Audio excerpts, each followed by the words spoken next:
have struggled for their freedom and faith for centuries. Tragic and heroic pages in the history of Armenian people have always been closely intertwined with each other. And the same is with the events of 1915. We always remember Armenian genocide and heroic battle of Musaler together.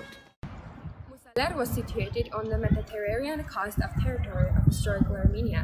Today, the territory is part of modern Turkey on the border of Syria. The small village is famous for the struggle of its people against Turkish powers during the bloody year of 1915, the event called ethnic cleansing of Armenians. People were forced to leave their homes, but the inhabitants of Musaler did not obey and resisted Turkish troops during unbelievable heroism. A little more than 4,000 Armenians were repulsing the attacks of Turkish army during 53 days in spite of starvation, thirst, and rain. Eventually, they were rescued by French and British sailors who spotted the banners which Armenians tied up on a tree saying Christians in distress, rescue. 4,200 Armenians were transferred to Egypt. After the First World War, they returned to their motherland, the new formed state of Syria. But in 1939, Turkey annexed this territory again, and the Armenians left Musaler, finally having settled in Lebanon and Armenia. The historical struggle of Musaler's inhabitants were reflected in Franz Werfel's novel, 40 Days of Musaler. The novel completely exposes and describes all the difficulties and sorrows which Armenians passed through during the Battle of Musaler, but it also shows our stern will and friendly soul.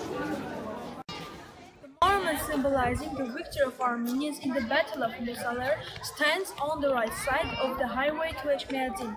It stands proudly to testify the heroic spiritual identity of the Armenians.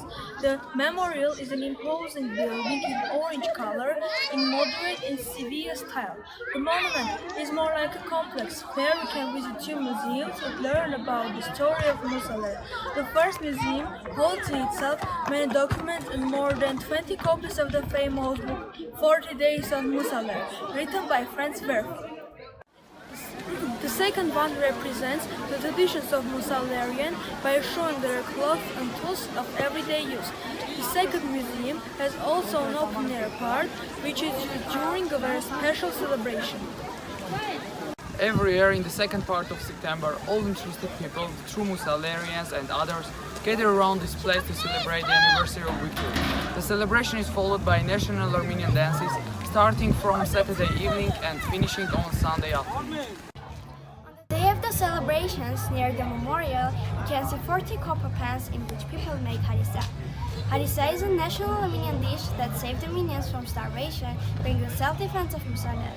It is kind of porridge made of wheat and lamb meat, which is boiled in pans all night long. People gather around the fire, camp in the surroundings of the monument, and cheer up all the night. Then in the morning, they distribute the porridge to all assembled. There are only 40 families in the village that have destiny to prepare the festive harissa, and this rite is passed by succession from father to son. I am descendant of Musalerian. Today I am standing here to commemorate those brave Armenians and want to say, We're few, but we're called Armenians. We do not put ourselves above anyone. Simply, our fortune has just been so different. Simply, we have shed too much blood. Simply, in our lives of centuries long, when we were many and when we were strong, even then we did not oppress any nation. centuries have come and centuries have passed, yet over no one have we become tyrant. If we have enslaved only with our eyes, and if we have ruled only with our books, and if we have prevailed only with our talents, and if we have ever oppressed, it has only been with our rules. We do not put ourselves above anyone, but we know ourselves, we're called Armenians. And why should we not feel pride about that? We are, we shall be, and become many. Իմ հողից լսվող աղերսն ու ճիճը թող մեղավոր հոգու դառնա դահիճը մա դու հաղթել ես ինձ մի բան